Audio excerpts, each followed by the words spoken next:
What's going on, Wolfpack Nation? Hope everybody's doing well today. Thank you all so much for tuning here to this awesome, exciting conversation here with the one and only Brian Brown, former NC State starting pitcher for NC State, that I'm sure all NC State fans, especially all of our Pac-9 fans, definitely know. 2018 ACC Pitcher of the Year, actually. So definitely glad to have you here, Brian, with us. I appreciate you guys having me on. Absolutely. No, it's a pleasure. It's a pleasure for us, I'm telling you. So, but before we get rolling here real quick, make sure, if you haven't already, please make sure to hit that subscribe button. Again, this is free to do, and to make sure that you don't miss out on any of our new content. And also to make sure to hit that like button as well. Help us by doing that, so that way more and more State fans will be able to see our content per the YouTube algorithm. And then also to make sure to give us a follow at Tuffy Talk Now on Twitter or Instagram. But with that being said, Brian, so one of the things we always love to do, and anybody who's watched most of our interviews with former players or whatever it is knows what's coming. But we always like to basically kind of give fans kind of an update on where you are in life, what you're up to these days, where you're at, just kind of give overall, where's Brian Brown at these days? Well, right now I currently live outside of Philadelphia, probably about 10 minutes away from Center City. I'm actually a recruiter at a home remodeling company. I know it doesn't sound too exciting, but that's my day job. And then I do go back and help out my high school team a little bit. Cool. Baseball team, obviously. Yeah. And then a couple lessons on the side here and there, just trying to keep busy, trying to stay in baseball. Okay. So you are doing lessons, or you're getting lessons? No. I'm giving others lessons. Oh, cool. Okay. Yeah. Well, I don't think Brian needs that many lessons himself. No. I don't think I can. I don't think I can even throw a ball that far anymore. So I can't be doing the lessons. Really? Okay. Well, and because I guess we'll kind of go ahead and jump right into that, because that's definitely something that I know myself, Megan, Michael, and I are all curious about. I'm sure our fans as well. So I know, obviously, kind of jumping right into it again. So you got drafted in the 9th round by the Boston Red Sox, and when played in the minor A league, and played, if I'm reading this correctly, you started in 11 games but appeared in 11 games, if I'm not mistaken, and then you were released. So kind of what was that experience like, and kind of what happened there? Obviously I think all of us were definitely shocked to see the career be so short, especially since, again, you not even a year before your release, you were ACC Pitcher of the Year, killing it. Yeah, no, I can definitely see how that was kind of, I don't know, my whole situation, not swept under the rug, but on the down low, I guess. Okay. So I played that low A season in Lowell in Massachusetts. I had a pretty successful year. I go back and I'm training in the off season, and when I just started to throw again, like my shoulder, like it just wasn't feeling like, I tried to throw, like my shoulder just wasn't right. I could tell. Mm. So then I get back, I come to my first spring training, and like I still couldn't really throw. So like I was just like rehabbing the whole time down there. Like I didn't even play in any games in spring training that year. Wow.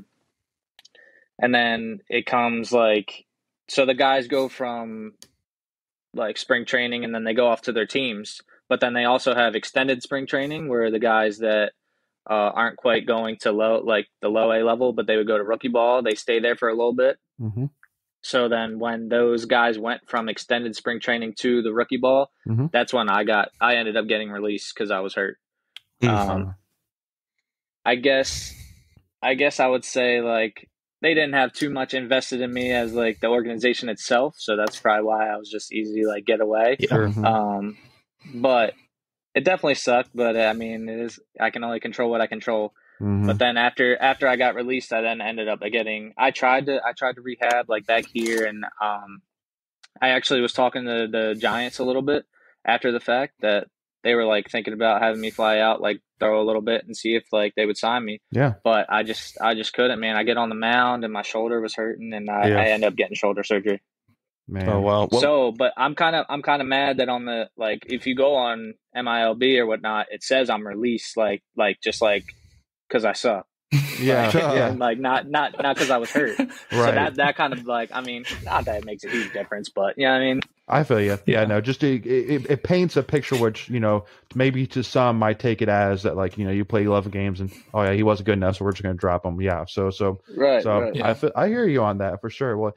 And so I mean, well, hold on. I'm curious. Was it did you tear a muscle or what was it? So I had a torn labrum and my rotator cuff was frayed. Okay. I got 2 anchors in my shoulder, and I would not recommend getting shoulder surgery because there's a couple months after it stinks, man. I had a friend of mine at church. Actually, it was a youth pastor at a church. He had a couple shoulder surgeries, and it took a long recovery for him. Yeah.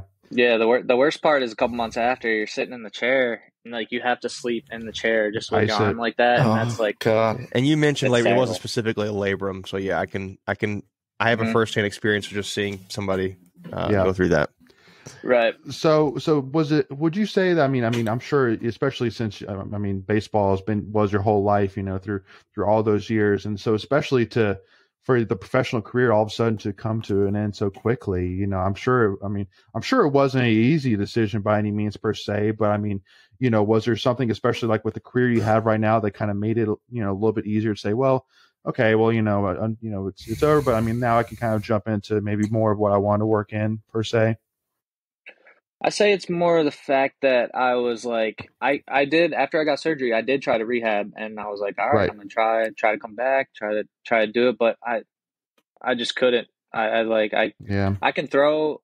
I probably haven't thrown in maybe like 3-4 months now, but when I did try to throw, like I could throw like 90, 120, but soon as I try to put something on it, my shoulder still doesn't feel great. Like I still haven't to this day. Like I might think about it this year if I could do it, play in an adult league, throw a couple innings here and there, but we'll see how it feels.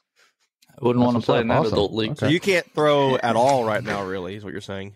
I could throw, but like it doesn't feel good to sure. To just do it. Like, right. And that's why like it kind of, not pushed me into working. Like I couldn't do my other job anymore. So do you like your job now? Do you enjoy what you're doing? Yeah, no, absolutely. I mean, obviously it's not playing baseball. But, sure. Yeah, I get it. Sure. But yeah, no, for sure. That's cool. And did you ever, while you were at NC State, consider, going into coaching? I mean, I know Avent is, he's definitely a guy that if a player says, hey, I want to be a coach, then, more times than not, if he can, he's going to, bring you on. So, was that ever a consideration for you? Yeah, no, I've thought about it for sure. I've actually coached like 13, 14, 15-year-olds, like travel leagues, but I don't think that's my kind of speed. I'd rather prefer like a college, like actually like talking one-on-one with like a guy and actually like, I'm not saying you can't help a 13, 14, 15-year-old out, but I'm talking like beyond the game of pitching a little bit, like the mental part of the game and all that stuff. So I definitely thought about it, but coaching spots at NC State are few and far between too. So it's becoming a hot commodity to coach. Okay, over well, here. Hey. Yeah. Well, and definitely if Coach Avent's listening, hey, just saying. So the man said it. That's right. I did see Brett Austin join the squad for this upcoming year, so that was great for him. He did. He did. And so definitely great experience for sure. But wanted to kind of jump into it because I know we were kind of talking a little bit here about before the recording here, so I definitely want to go ahead and get into it, kind of the story. But the preference again from what I've read, and then Brian was going to correct me about, said, hey, let's wait until the recording, is that basically so your sophomore year of high school you were committed to Duke, but then there was a coaching change, and so you had decommitted. And opened up your recruitment, and then sometime later NC State offered because it was known as apparently that you wanted to come play down south, and so once NC State offered, you shortly thereafter committed.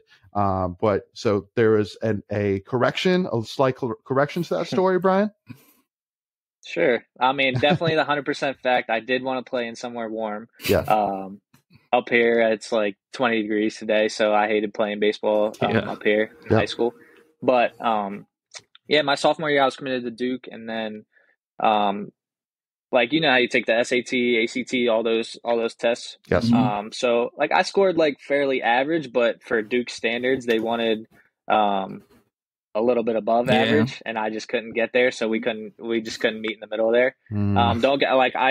Coach Pollard was there when I was there. Great, like don't get me wrong, he's great, dude. I love talking to him, and obviously he's taken Duke to a different level too as well. So no kidding. So that's what happened there though. Okay.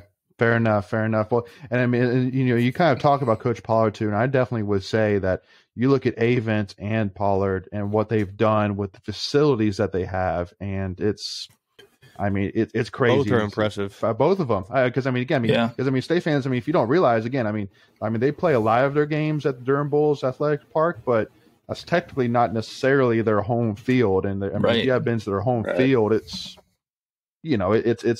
probably something maybe above a high school, stadium. It's not overly absolutely impressive.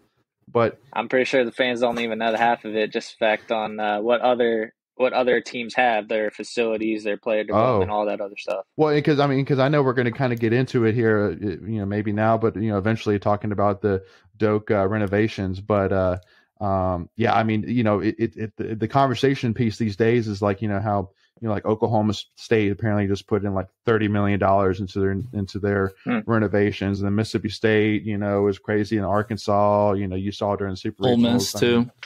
These places are ridiculous. And then, you got even like North Carolina Central, for example, who, unfortunately had to stop their baseball program that they were playing at the Durham Athletic Park, the old Durham Bulls Stadium, which is crazy. So it's crazy to see like the difference between stadiums, in baseball.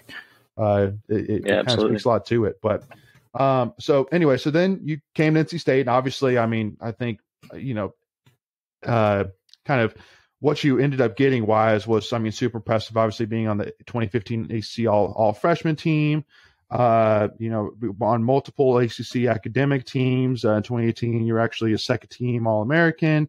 2018 ACC Player of the Year, and actually the first ever, if I'm not mistaken, Scholar ACC Player of the Year, if I'm not mistaken, as well for NC State.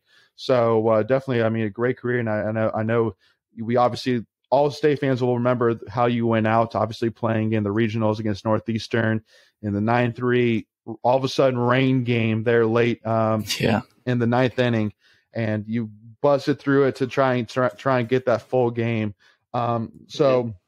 I guess we can go and kind of talk a little bit about that. But I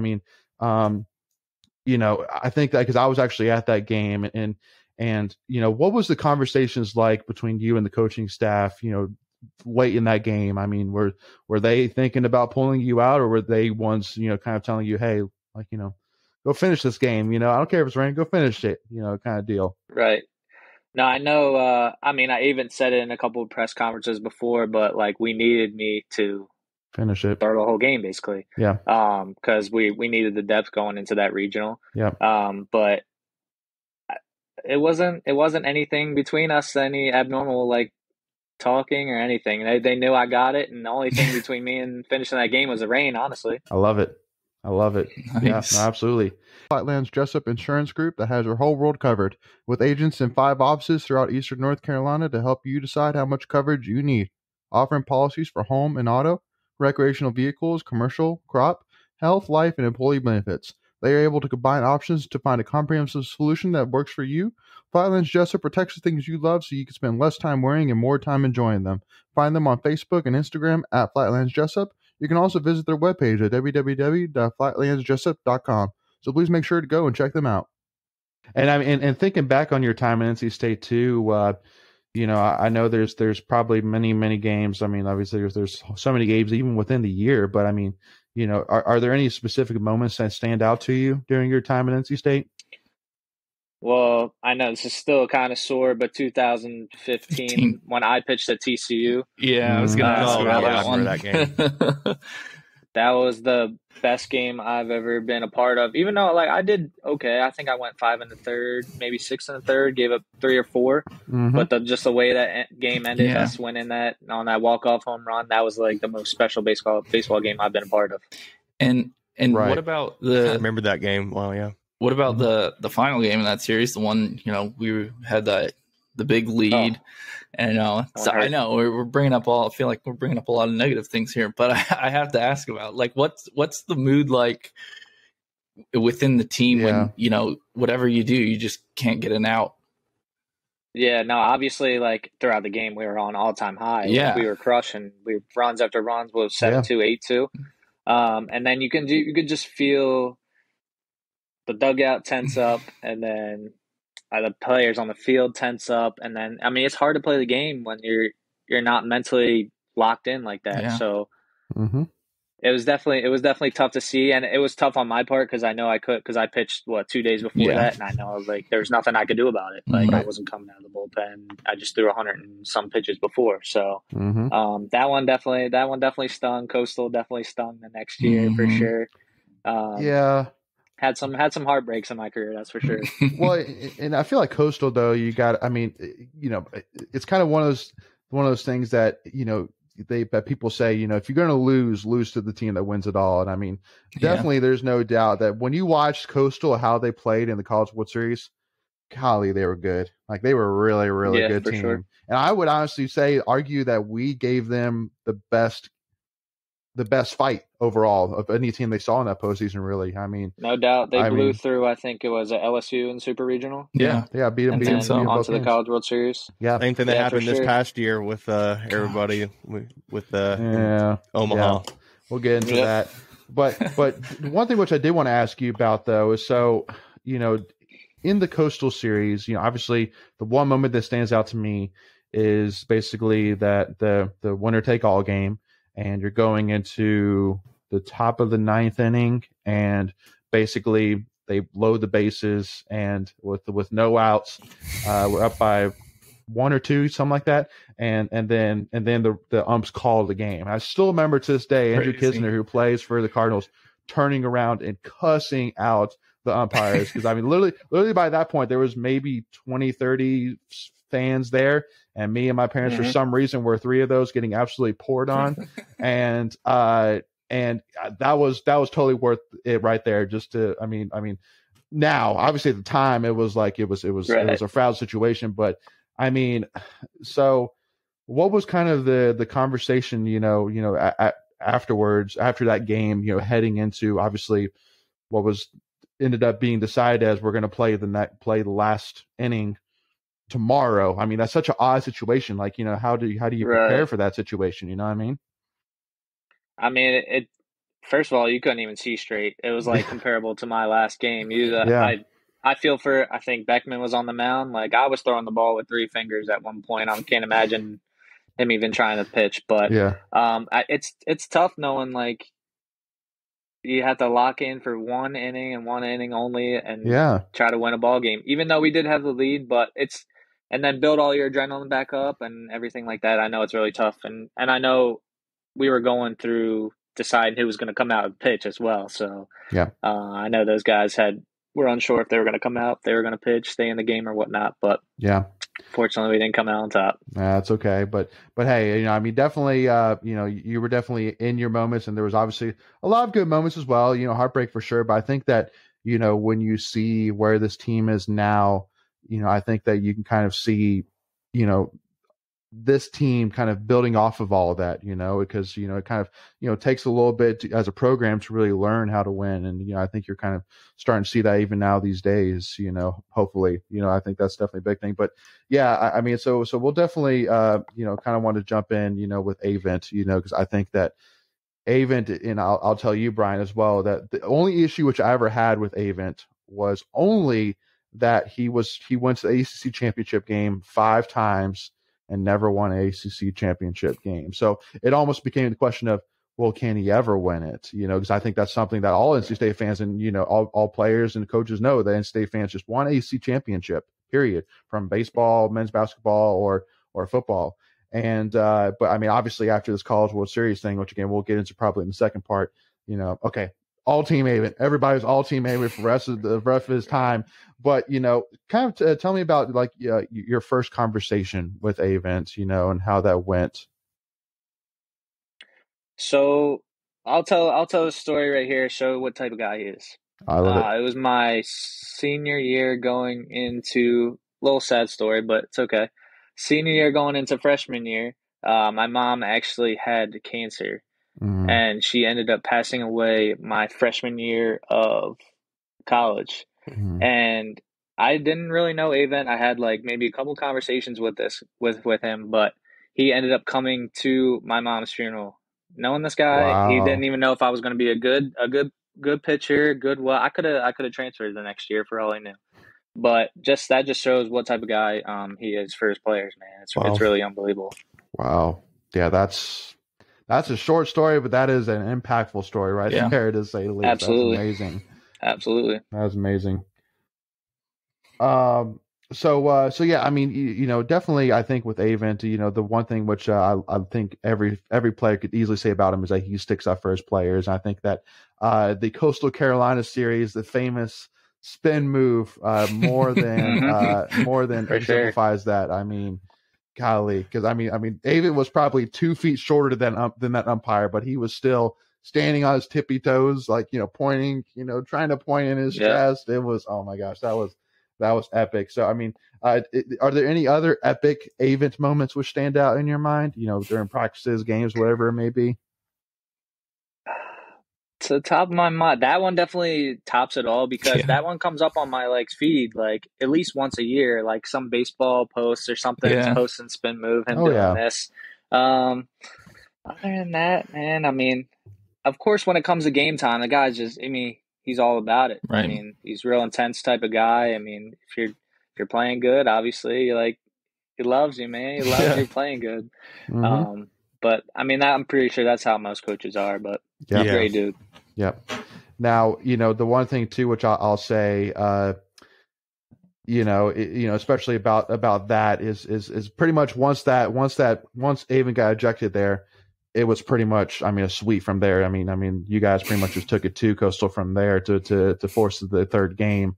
So I mean, I kind of want to ask, because definitely my background is not in baseball, but they always talked about it on maybe to watch it on MLB games, whatever it is. But when a coach stands up like that, and gets ejected, I mean, how big of an impact is that really on a baseball team? I've always kind of wanted to know that. It's just, in sports, momentum's ginormous. So right. Anytime that happens, it swaps some momentum. Even if it was on our side, it gets even greater for us. Or if it was on their side, it comes to our side, in my opinion. Yeah. So I think that helped us out. Yeah, for sure. Well, thank you all so much again for tuning in. Really appreciate y'all sticking here with us to kind of, again, learn a little bit more about Brian's time in NC State and his time in the pros, and also Brian in NC State and learning a little bit about Coach Avent. So make sure to tune in here with us for part 2, as we'll kind of start talking a little bit about NC State baseball since he left, and obviously talk about famous Pac 13 and and Doak renovations and all that jazz. So make sure to tune with us part 2. So with that being said, make sure again to hit that subscribe button so that way you don't miss out any new NC State content. Give us a video like so that way more NC State fans can see this content, and also to give us a like, give us a follow at Tuffy Talk Now on Twitter and Instagram. But thank you all so much. As always, go Pack, y'all.